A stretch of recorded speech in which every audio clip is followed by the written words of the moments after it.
Hello guys, स्वागत है आप सभी का आपके प्यारे यूट्यूब चैनल सार संग्रह पर। आज मैं आप सभी के लिए फिर से जो है रासायनिक अभिक्रिया और समीकरण के मोस्ट भी ऑब्जेक्टिव प्रश्न लेके आया हूं। कल मैंने आप सभी को 20 क्वेश्चंस करवाए थे, यानी कि 20 क्वेश्चंस मैं आप सभी को करवाया था। वो वीडियो आप सभी ने देख लिया, ऐसा मैं उम्मीद करवा रहा हूँ। आप सभी को पता होगा कि बहुत ही जल्द जो है, यानी कि 1 मंथ ही 1 महीने के आसपास बचा है समय बिहार बोर्ड एग्जामिनेशन के लिए, और ये 15 से 23 फरवरी के बीच शेड्यूल किया गया है। तो इस बीच में मैं आप सभी के लिए जो है ऑब्जेक्टिव क्वेश्चंस करवा दूं, ये मेरे लिए आपके लिए बहुत फ़ायदेमंद रहने वाले हैं। और मैं आप सभी को इसमें डिटेल्ड एक्सप्लेनेशन दे रहा हूं, तो आप सभी के थ्योरी का भी पोर्शन जो है वो कवर हो जाएगा। और बोर्ड परीक्षा के लिए रामबाण सीरीज आज डे नंबर 2 है। डे फर्स्ट मैंने आप सभी को कवर करवा दिया है, तो वो जाके वीडियो आप सभी देख लीजिएगा। अपडेटेड कंटेंट जो आपको लेटेस्ट पैटर्न पर जो भी प्रश्न पूछेंगे उसके बेस पर ये क्वेश्चंस तैयार किए गए हैं। तो आप सभी एक भी वीडियो को देखना ना भूले, ताकि आप सभी को ज़्यादा से ज़्यादा हेल्प मिल सके आपके बोर्ड एग्जामिनेशन में। तो चलिए ज़्यादा देरी नहीं करते हैं, आज के वीडियो को शुरू करते हैं क्वेश्चंस की ओर। कल यहाँ तक यानी कि अपना 20 नंबर तक का क्वेश्चंस हो चुका था। आज हम बात करेंगे 21 की क्वेश्चन से लेकर के, यानी कि आज हम बात करेंगे क्वेश्चन नंबर 21 से लेकर के। जल्दी जल्दी आप लोग कमेंट में आंसर करेंगे इसका। क्वेश्चन नंबर 21 है, निम्नलिखित अभिक्रिया में अपघटन की अभिक्रिया कौन सी है। अपघटन वैसी अभिक्रिया जिसमें कि एक अभिक्रिया एक यौगिक टूट करके दो भिन्न गुण वाले पदार्थ बनाते हैं। तो यह आप सभी देखने का प्रयास कीजिएगा। ए बी सी और डी ऑप्शन है, आप सभी जो सूटेबल आंसर लगे कमेंट में कीजिए। बाकी मैं आप सभी को आंसर लिखवा रहा हूँ, आप सभी इसका नोट करते जाइए।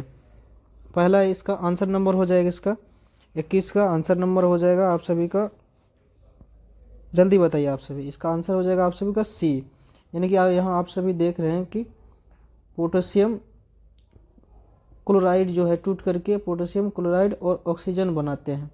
तो इसका आंसर नंबर सी हो गया। निम्नलिखित में से कौन सही है। यहाँ आपको 4 ऑप्शन दिए हुए हैं। Na2CO3 इंटू 5H2O कौन सा है। Na2CO3 into 10H2O, Na2CO3 into 7H2O, Na2CO3 into 2H2O। तो ये आप सभी का इसका राइट आंसर हो जाएगा आपको आंसर नंबर बी, यानी कि Na2CO3 इंटू 10H2O, ये इसका करेक्ट आंसर हो जाएगा आप सभी को। ये कोई यौगिक है लेकिन इसका कोई एग्जिस्टेंस नहीं है। चलिए क्वेश्चन नंबर 23 की ओर बढ़ते हैं। निम्नलिखित में से कौन सा उत्पाद लेड नाइट्रेट को गर्म करने पर प्राप्त होता है। लेड नाइट्रेट यानी कि PbNO3 को गर्म करने पर कौन सा उत्पाद बनता है।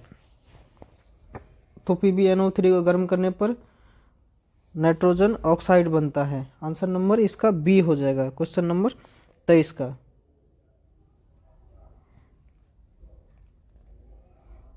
सॉरी, क्वेश्चन नंबर 23 का आंसर हो जाएगा आपको NO2 और N2, ये दो उत्पाद बनेंगे आप सभी को PbNO3 को गर्म करने पर।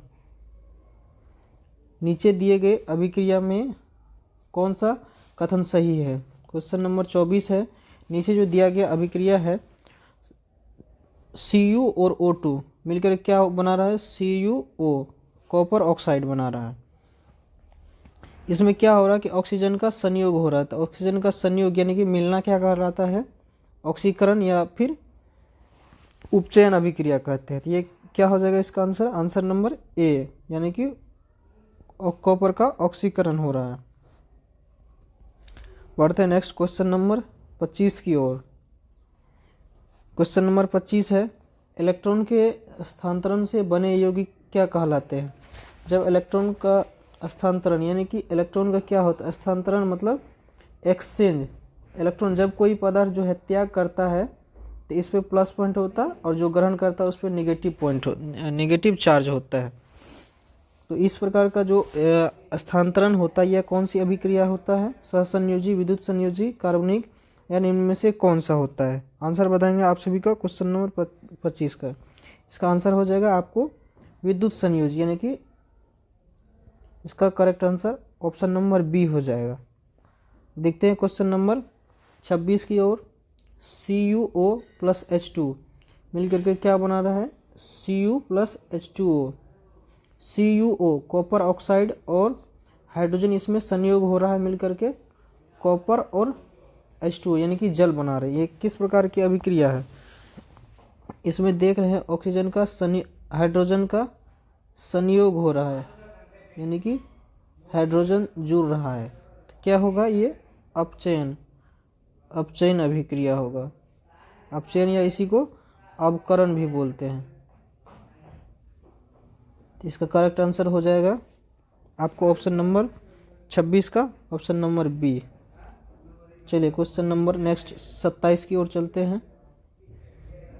क्वेश्चन नंबर 27 है, निम्नलिखित में से कौन एक रेडॉक्स अभिक्रिया होता है। रेडॉक्स अभिक्रिया किसे कहेंगे, रेडॉक्स वैसी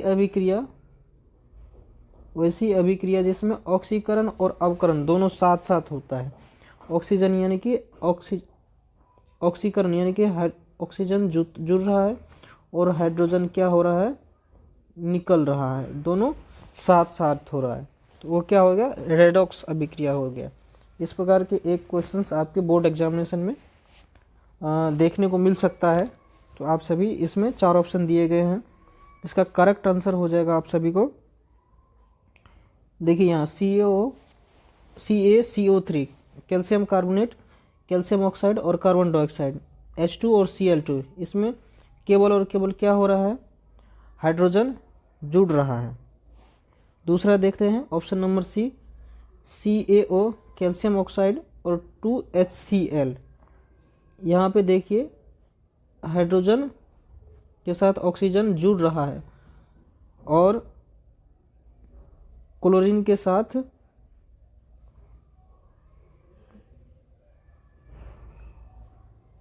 हाइड्रोजन, इसके क्लोरीन के साथ ये जो जुड़ा हुआ है ये निकल रहा है। इसका करेक्ट आंसर आपको ऑप्शन नंबर बी देखने को मिल सकता है। चलिए क्वेश्चन नंबर 28 की ओर हम चलते हैं। निम्नलिखित में से कौन एक अपघटन अभिक्रिया का उदाहरण नहीं है। अपघटन क्या कहते हैं, अपघटन यानी टूटना, अपघटन माना टूटना, ब्रेक होना, यानी कि कोई यौगिक टूट करके 2 भिन्न बल वाले पदार्थों का निर्माण करते, तो उसे ही हम लोग अपघटन अभिक्रिया कहते हैं। क्वेश्चन नंबर 28 का ऑप्शन नंबर सी हो जाएगा आंसर। यहाँ देख रहे हैं ना, इसमें 2 पदार्थ मिल रहे हैं यानी कि कंबाइंड होकर एक नए गुण वाले पदार्थ, यानी कि ये क्या हो रहा है,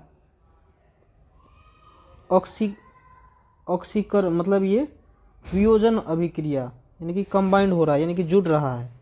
और ये इसमें डिकम्पोजिशन की बात पूछा है यानी कि अपघटन, तो इसमें तो टूट रहा है लेकिन इसमें क्या हो रहा है कि इसमें जुड़ रहा है। इसका करेक्ट आंसर हो जाएगा ऑप्शन नंबर सी। चलिए क्वेश्चन नंबर हम 29 की ओर देखते हैं। कह रहा है कि अवक्षेपण अभिक्रिया किस प्रकार का लवण प्राप्त होता है। अवक्षेपण अभिक्रिया जो होता है उससे जो अवक्षेप जो प्राप्त होता है, अवक्षेपण, उससे किस प्रकार का लवण प्राप्त होता है। जो लवण होता है क्या विलेय होता है यानी कि घुलने वाला होता है, अविलेय होता है, दोनों या इनमें से कोई नहीं होता, यानी कि उनसे जो लवण प्राप्त होता है ना वह अविलेय होता है। आंसर नंबर इसका वी, उसे घोलने पर वह नहीं घुलता है। निम्नलिखित अभिक्रियाओं में से कौन विस्थापन अभिक्रिया है। क्वेश्चन नंबर 30 की ओर चलते हैं हम लोग। ऑप्शन नंबर पहला विस्थापन कर रहा ना, विस्थापन मतलब एक जगह से डिस्प्लेस करना यानी कि हटाना। उसमें कौन सा होगा, यानी कि ज़्यादा जो क्रियाशील तत्व है ना, धातु है ना, वो क्या करते हैं, कम क्रियाशील तत्व को हटा करके वो अपना स्थान ले लेते हैं, यही क्या होता है, विस्थापन अभिक्रिया होता है। क्वेश्चन नंबर 30 का है आंसर आपका हो जाएगा सी। फेरस जो है यानी कि लोहा जो है, लोहा कॉपर से ज़्यादा क्रियाशील है, इसीलिए क्या करता है, कॉपर को डिस्प्लेस करके यानी कि स्थान विस्थापित करके एक नए यौगिक फेरस सल्फेट और कॉपर को अलग निकाल देते हैं। आंसर नंबर इसका सी हो गया। क्वेश्चन नंबर 31 की ओर चलते हैं हम लोग। निम्नलिखित में से कौन द्विविस्थापन अभिक्रिया डबल डिस्प्लेसमेंट, द्विविस्थापन यानी कि डबल डिस्प्लेसमेंट रिएक्शन, द्विविस्थापन। क्वेश्चन नंबर 38 है, इसका आंसर नंबर हो जाएगा आपको सी, एजी। एजी यानी कि चांदी, NO3, NaAgCl, ये जो है Ag जुड़ रहा है क्लोरीन के साथ, NO जुड़ रहा है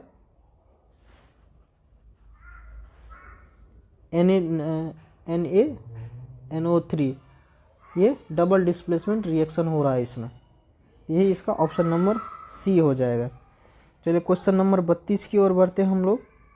लाल तप्त आयरन पर जलवाष्प प्रवाहित करने पर कौन सा यौगिक प्राप्त होता है, यानी कि जो गर्म लोहा होता है, आप सभी देखते होंगे जब लोहा को हम लोग आग में डालते हैं तो वो बहुत ज़्यादा गर्म हो जाता है। उस पर जब हम जल यानी कि पानी जब उस पर डालेंगे, प्रवाहित करेंगे, तो उसका कौन सा यौगिक प्राप्त होगा, यानी कि राख प्राप्त होगा। इसका आंसर नंबर 32 का हो जाएगा सी, यानी कि आयरन ऑक्साइड। इसे मैग्नेटाइड भी बोलते हैं, मैग्नेटाइड भी इसको बोला जाता है। चलिए इस प्रकार से हम लोग क्वेश्चन नंबर 33 की ओर चलते हैं। क्वेश्चन है, निम्नलिखित में से कौन संतुलित समीकरण, संतुलित मतलब मैंने बताया था आपको कल ही कि अभिकारक की परमाणु संख्या प्रतिफल के परमाणु संख्या की जब इक्वल होता है यानी कि बराबर होता है तो इसे ही हम लोग यहाँ पे असंतुलित बोल रहा है ना, तो इसका अपोजिट हो जाएगा सीधा, बराबर नहीं होगा तो असंतुलित रासायनिक समीकरण होगा। देखिए इधर एक ऑप्शन नंबर ए है, इधर हाइड्रोजन 1 है, इधर हाइड्रोजन 1 है, क्लोरीन 2 है, क्लोरीन 2 है, एक नंबर होगा नहीं। 2 में चलते हैं, इधर पोटेशियम 2 है, इधर क्लोरीन 2 है, ऑक्सीजन 6 है। तो इसका आंसर नंबर जो हो जाएगा आपको क्वेश्चन नंबर 33 का, ये हो जाएगा आपको, ये तो होगा नहीं। अब देखते हैं Pb, इधर 1 है, इधर 1 है, NO3, NO नाइट्रोजन 2 है, इधर भी 2 है, ऑक्सीजन इधर 2 2 4 1 5। इसका आंसर नंबर सी हो जाएगा। यही आपका असंतुलित, ये सारे बाकी सब में बराबर है, संतुलित है। चलिए हम लोग क्वेश्चन नंबर 34 की ओर चलते हैं। AB plus CD, AD plus CB। देखिए AD प्लस क्या हो रहा है CB, ये क्या हो जाएगा, ये एक दूसरे को क्या कर रहे हैं, विस्थापित कर रहे हैं, हटा करके अपना अपना स्थान ले रहे हैं। क्वेश्चन नंबर 34 का आंसर नंबर हो जाएगा सी, यानी कि उभय विस्थापन। उभय मतलब एक दूसरे को, उभय जब एक दूसरे को विस्थापित करके एक नए यौगिक या फिर का निर्माण करते हैं, वही क्या होता है, उभय विस्थापन अभिक्रिया कहलाते हैं। क्वेश्चन नंबर 35 है, श्वसन किस प्रकार की रासायनिक अभिक्रिया है। श्वसन किस प्रकार की रासायनिक अभिक्रिया है। श्वसन में क्या करते हैं हम लोग, ऑक्सीजन को ग्रहण करते हैं और जो है भोजन जो है टुकड़ों में टूट करके शरीर के विभिन्न भागों में उसका उपयोग होता है, बाकी जो बचता है वह मलमूत्र के द्वारा बाहर हो जाते हैं। तो क्या होता है, ऑक्सीजन श्वसन किस प्रकार की अभिक्रिया है। ऑप्शन नंबर क्वेश्चन नंबर 35 का आंसर हो जाएगा आपको सी, यानी कि ऊष्माक्षेपी। जब हम सांस लेंगे तब ना भोजन पचेगा जी, और भोजन पचेगा तब हमें क्या होगा, ऊर्जा प्राप्त होगा। ये क्या हो जाएगा, ऊष्माक्षेपी। निम्नलिखित में से कौन सा बुझा हुआ चूना है। बुझा हुआ चूना 36 नंबर का आंसर दीजिए, ये कई बार पूछा गया। बुझा हुआ चूना कैल्शियम हाइड्रोक्साइड, इसका answer number option number B हो जाएगा, कैल्शियम हाइड्रोक्साइड। क्वेश्चन नंबर 37 की ओर चलते हैं। साग सब्जियों का विघटन होकर कंपोस्ट बनना किस अभिक्रिया का उदाहरण है। मैंने आप सभी को बताया था कि साग सब्जी जो डस्टबिन होता है, डस्टबिन का एग्जाम्पल ही, इसमें आप लोग साग सब्जी डालते रहते हैं, जो कचरा उचरा होता है, और जब इसको हटाइएगा ना आपको गर्मी सा महसूस होगा। तो इस प्रकार से क्वेश्चन नंबर 37 का हो जाएगा आपको ऑप्शन नंबर बी, उष्माक्षेपी, यानी कि इसमें गर्मी सा महसूस होता है। क्वेश्चन नंबर 38 की ओर चलते हैं। फेरस सल्फेट क्रिस्टल का रंग होता है, फेरस सल्फेट जो होता है यानी कि Fe3SO4, फेरस सल्फेट, इसका जो क्रिस्टल होता है उसका रंग कैसा होता है? इसका आंसर नंबर हो जाएगा बी, यानी कि इसका जो रंग होता है वह हरा होता है। क्वेश्चन नंबर 39 की ओर आज मैं 20 क्वेश्चन करवाऊंगा और बाकी के आप मैं कल करवा दूंगा। तो ये एक क्वेश्चन लास्ट सेकेंड ये क्वेश्चन है। ये अभिक्रिया CuO और H2, Cu प्लस H2 किस प्रकार की अभिक्रिया है? यहाँ क्या हो रहा है? हाइड्रोजन जुड़ रहा है और ऑक्सीजन निकल रहा है, तो क्या हो जाएगा? ये अवकरण अभिक्रिया यानी कि उपचयन अभिक्रिया भी इस अपचयन अभिक्रिया यानी कि अवकरण अभिक्रिया भी इसको बोलते हैं। तो इसका ऑप्शन नंबर आंसर हो जाएगा 39 का ए। चलिए हम लोग लास्ट क्वेश्चन की ओर चलते हैं। निम्नलिखित में से कौन उपचायक है? एक होता है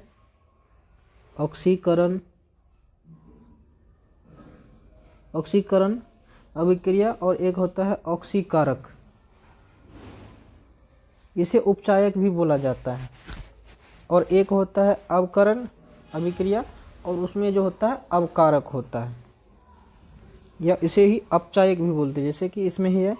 इसका करेक्ट आंसर हो जाएगा आप सभी को ऑप्शन नंबर, क्वेश्चन नंबर 40 का ऑप्शन नंबर हो जाएगा आपको सी। तो O2 जो है ये उपचायक का काम करती है यानी कि अवकारक। तो इस प्रकार से हमारा आज 20 क्वेश्चंस कंप्लीट हो जा रहा है। आज डे नंबर 2 था। तो मिलते हैं नेक्स्ट वीडियो में कल डे नंबर 3 के साथ, जो आपको इस पीडीएफ के 20 क्वेश्चन और बच रहे हैं उसको मैं कंप्लीट करवा दूंगा। तो मिलते हैं नेक्स्ट वीडियो में, तब तक के लिए धन्यवाद, बाय बाय, टेक केयर, जय हिंद दोस्तों।